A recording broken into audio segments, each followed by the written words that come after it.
Саламатсыздар, урматтуу Чалкан медиа каналынын көрөрмандары, өлкөбүздө алынган акыркы сааттагы жаңылыктар менен сиздерди кайрадан тааныштырабыз. Айт намазы эски аянтта окулат программа. Курман айт намазы Турдак Унусбалиев атындагы аянтта эски аянтта окулуп саат 6:00 башталат. Бул тууралуу муфтият билдирди. Айт намаздын программасы 6-дан 7:00 чейин дин алымдарынын баяндамасы, 7:00-дөн 7:30-га чейин муфтийдин куттуктоосу жана баяндамасы, 7:30-да айт намаз. Москвадан Кыргызстанга жүк ташыган ишенимдүү ишкерди сунуштайбыз. Ишкердин аты Зайырбек. 12 жылдан бери аманатка кыянат кылбай иштеп келет. Жүктү Москванын бардык жеринен алып кете алат. Алган жүктү Кыргызстандын бардык облустарына аман жеткирерине кепилдик берет. Кыргызстанга бир аптада 2 машина жиберилет. Аманатты өзү алып барып тапшырууну каалагандар үчүн дареги Нижегородская метросу, Перовск шоссеси 9, 7-марат. Телефону +7 926 788 70 70. Жүктөрдүн баасы көлөмүнө жараша 500 рубльдан өйдө. Менин атыман кайрылгандарга арзандатуу бар. Мегаком компаниясынын мурдагы башчысы кармалды. Мегаком компаниясынын мурдагы башчысы Азат Базаркулов кармалганын Улуттук коопсуздук мамлекеттик комитети билдирди. Агалайык Альфа Телекомдогу сатып алуулар системасында мыйзам бузуу фактылары аныкталган. Компаниянын жооптуу адамдары жеке компаниялар менен алдын ала сүйлөшүп алып, алар үчүн жеңилдетилген шарттарды даярдап, тендерлерди көп учурда ошол компаниялар ута тургандай кылып турушканы аныкталды. Иштин жүрүшүндө тиешелүү экспертизалар дайындалып, сатып алынган техниканын баасы жогорулатылганы, анын натыйжасында мамлекетке миллиондогон зыян келтирилгени такталды деп айтылат маалыматта. Алынган далилдердин негизинде Кылмыш жаза кодексинин 245-беренеси коммерциялык же башка уюмдардын кызматчыларынын ыйгарым укуктарын кыянаттык менен пайдалануу менен Азат Базаркулов кармалып, Кылмыш жаза процессуалдык кодексинин 98-беренесине ылайык УКМКнын тергөө абагынын убактылуу кармоочу жайына киргизилди. 30-июнда Асман шаарынын курулушуна старт берилет. Садыр Жапаров капсула салат. Ысык-Көл облусунда 30-июнда экологиялык Асман шаарынын курулушуна старт берилет. Бул тууралуу президенттин маалымат кызматынын жетекчиси Дайырбек Орунбеков билдирди. Анын айтымында ири долбоорлордун курулушуна президент капсула салат, андан ары жумуш башталат. Орунбеков Асманды Дубай менен салыштырган. Бул долбоор жарыяланганда эч ким ишенген эмес. Ал тургай шакаба күлкү кылып дагы айтып жазып жатышты. Салыштырып айтып кетким келет. Бүткүл дүйнө эли кызыккан, туристтер агылып барган Дубай шаары чөлгө, эч кандай шарты жок жерге инвесторлордун жардамы менен курулган. Ал эми биздин Асман шаары 4 мезгили бар. Ажайып кооз ак мөңгүлүү тоолордун курчоосундагы Ысык көлдүн жээгине түшөт. Президент Садыр Жапаров баштаган ишин сөзсүз аягына чыгарат. Убакыт учкан куш, бүт дүйнөнүн эли агылып келе турган Борбор Азияда шаар пайда болот. Ал Асман деген ал. Эскиздерге караганда Эко шаар Ысык-Көл аэропортунан анча алыс эмес жерге, көлдүн түштүк жагына, Кош көл менен Чырпыкты айылдарына жакын курулат.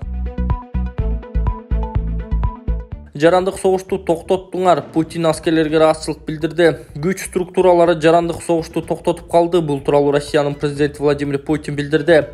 Кремлдин Собор аянтчасында Россия Федерациясынын башчысы аскердик козголоң учурда тартипти камсыздаган күч ведомстволорунун бөлүмдөрүнө кайрылган.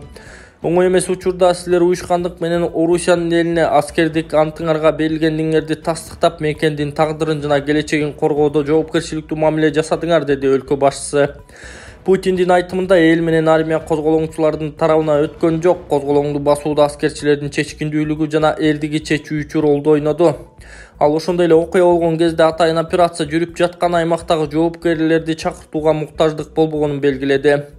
Россиянын лидери 24-июнда курман болгон учкучтар өз милдетин аткарганын айтып, 1 мүнөттүк аза күтүү жарыялаган. Эсиңиздерге сала кетсек, 2023-жылдын 24-июнуна караган түнү Вагнер тобу Ростов-на-Дону шаарындагы түштүк аскер округунун штабын басып алган. Мындай аракет Евгений Пригожиндин аталган топко куралдуу күчтөрдүн соккусу тууралуу сөзүнөн кийин жасалган. Коргоо министрлиги да, ФСБ да муну дароо четке какты. Россия Федерациясынын президенти Путин вагнерчилердин кылыгын кылмыш деп атап, козголоң уюштурган үчүн Пригожинге каршы иш козгогон. Кийинчерээк Беларусь президентинин маалымат кызматы Александр Лукашенко Пригожин менен сүйлөшүп, Вагнер тобунун Орусия аймагында ишмердүүлүгүн токтотуу боюнча макулдашканын кабарлаган. Ошол эле күнү кечинде Россиянын лидеринин маалымат катчысы Дмитрий Песков Пригожин Беларуска кетип, кылмыш иши токтотуларын билдирип, буга Россия президентинин сөзү кепил экенин айткан. 27-июнда иш токтотулганы белгилүү болгон. Депутаттар 3 жашка чейинки балдардын баарына жөлөк пул берүүнү сунуштады. Жогорку Кеңештин депутаттары бийик тоолуу аймакта барууга кыйын болгон алыскы калктуу конуштарда жана өзгөчө статуска ээ чек ара аймактарында жашаган 3 жашка чейинки балдарга ай сайын жөлөк пул берүүнү сунуштоодо. Мыйзам долбоору коомдук талкууга коюлду. Демилгечилери Марлен Маматалиев менен Камиля Аталиева. Жөлөк пулдун суммасы кеминде 5000 сомдон болуп, үй бүлөнүн социалдык экономикалык абалына карабастан бардык балдарга берилиши керек. Бийик тоолуу аймактарда мектептердин, дүкөндөрдүн жана медициналык мекемелердин алыстыгы транспортко жана турак жайга болгон чыгымдардын өсүшүн шарттайт.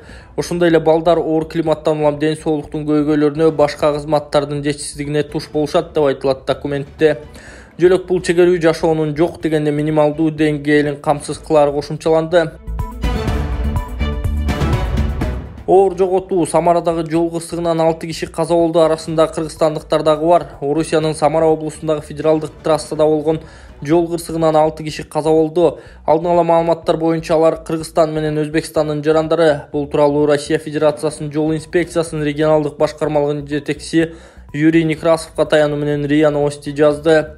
Түндө болжол менен саат 1:30дарда А300 жолунун 109 чакырымында Honda Step Wagon менен Hyundai Elantra кагышып, натыйжада 6 адам каза болгону, дагы 8 киши ар кандай жаракаты менен ооруканага жеткирилгени айтылган. Ыкчам кызматтар көз жумгандар менен жабыркагандар алдын ала маалымат боюнча Кыргызстан менен Өзбекстандын жарандар экенин кабарлашкан. Прокуратура авария фактысы боюнча текшерүү баштаган. Жол кырсыгына Hyundai Elantra автоунаасынын каршы тилкеге чыгышы себеп болгон. Аны Кыргызстандын жараны айдап бара жаткан, деди Некрасов. Кырсыктын кесепетинен жеңил автоунаанын айдоочусу 4 жүргүнчүсү менен ошондой эле минивендеги 1 киши каза тапкан. Hyundai машинасынын айдоочусу менен 7 жүргүнчүсүнө медициналык жардам көрсөтүлүүдө. Бұл видео жалаң еркектерге, эгерде сиз төшөктө алсыз болуп, калооңуз жок болуп жатса, андан чыгарып бат-бат туалетке барып жатсаңыз, анда сизде простатиттин белгилери. Простатиттин дарысы чакшыр, өтө жакшы жардам берет. Андан тышкары дагы айымдардын бат-бат туалетке барып цистит болуп ооруп аткандарына дагы жакшы жардам берет. Бул чөптөрдөн жасалган жана эркектердин да аялдардын дагы простатитин көтөрөт. Эгер заказ кылам десеңиздер, экранда номерларга байланышыңыздар. Адамдардын организми ысык суук болуп бөлүнөт. Эгерде суук ашынып кетсе, адамдар эмне алат? Колубуту жылбай үшүп ооруй берет. Ошого баланс кылган иньян гель бул өтө жакшы жардам берет. Колубутуңуз жылбай жатса, кан айланыңыз жакшырбай жатса, белиңиз, бутуңуз, тамандарыңыз муктуу атса, иньян гелди колдонуңуз. Бул жаш өтүп калган адамдардын кан айланысы начар болгондуктан, жаш өтүп калган аталарыбызга, апаларыбызга алып берсек, алардын кан айланысы жакшырат дагы, өзүн жакшы сезип, жылуу жүрүп калат. Заказ кылам десеңиздер, экрандагы номерларга байланышыңыздар. Лукашенко армиясынын Россия Федерациясында окуялардан улам согуштук даярдыкта кармоону чечти. Беларустун президенти Александр Лукашенко өлкөнүн армиясынын согуштук даярдыкта кармоону чечкенин Спутник Беларусь жазды. Ал беларустардын көбү Россиядагы кырдаалга жүрөгү өйүп көз салып турганын, беларустар менен россиялыктардын теги бир экенин белгилеген. Анткени менен Беларусь жаралган көйгөйлөрдү чечүүдө өзүнүн тиешелүү ролун ойноду, деген Лукашенко. Президент ЖМКлар жалган жала жана ар кыл маалыматтарды таратып жаткандыктан Беларусь жетекчилигинин позициясын түшүндүрүп кабыл алган чечимдер тууралуу маалымат берүүгө даярдыгын айткан. Андан сырткары биздин качкындар кыймылга келе түштү. Чындыгында башы туура эмес башталды. Өздөрүнүн кураторлоруна кандайдыр бир жыйынтыкты көрсөткөнгө умтулушту, куралдуу көтөрүлүштүн кезектеги сценарийин ишке ашырганга даярбыз деген тейде кезектеги чакырыктарын салып, планын жарыялап да жиберишти. Эми отчет бериш керек да, деди Лукашенко. 2023-жылы 24-июга караган түнү Вагнер аскердик жеке компаниясы Ростов-на-Дону аймагында аскердик түштүк округтун штабын басып алган. Мындай аракет Евгений Пригожиндин аталган топко куралдуу күчтөрдүн соккусу тууралуу сөзүнөн кийин жасалган. Коргоо министрлиги да, ФСБ да муну дароо четке каккан. Аралашпайм, Нарында 47 жаштагы киши кылмыштуу топтон баш тарткан видео. Уюшкан кылмыштуу топтун Нарын облусундагы мүчөсү 47 жаштагы киши мындан ары аралашып жүргөн топтон баш тартты. Бул туурасында Атайын кызматтан кабарлашты. Маалыматта анын кылмыштуу топтун жергиликтүү БА аттуу мүчөсү менен мындан ары аралашпоо чечими кабыл алганын билдирген. Буга чейин Актала эли Камчы Көлбаевдин Бахат Точканын кылмыштуу тобунун мүчөсү деп таанып келишкен. Мындан ары бул кылмыштуу топтон баш тартам, такыр аралашпайм, дыйканчылык менен алектенип, өзүмдүн иштеримди кылам, деген ал. Мен 1976 жылы 27 декабрда Нарын областынын Актала районунун Куртка айылында төрөлгөм. Мени буга чейин Актала эли Камчы Көлбаевдин жана Баха Точканын курулуштуу топтун мүчөсү деп таанышкан. Мындан ары мен бул кылмыш топтон баш тартам. Такыр аралашпайм. Мындан ары мен дыйканчылык менен алектенип өзүмдүн иштеримди кылам. Актала районунда элине бир туура эмес иш кылган болсом, мен сиздерден кечирим сурайм. Токмок суу канал ишканасынын жетекчи орун басары кармалды. Токмок суу канал муниципалдык ишканасынын директорунун орун басары коррупцияга шектелип камакка алынды. Бул тууралуу УКМК билдирди. Маалыматка караганда, директордун орун басары ишкананын балансында турган чоң көлөмдөгү суу түтүктөрүн сатуу боюнча коррупциялык схема уюштурган. 26-июнь күнү муниципалдык менчикти сатуу фактысын жашуу үчүн өзүнүн жетекчисине 60 000 сом пара берип жатканда кармалды. Мындан тышкары анын автоунаасынан түтүктөрдү сатуудан түшкөн 135 000 сом табылган. Шектүү УКМКнын убактылуу кармоочу жайына киргизилди деп айтылат маалыматта. Учурда мамлекеттик мүлктү уурдоого тиешеси бар адамдарды аныктоо боюнча ыкчам тергөө иш-чаралары жүрүп жатат.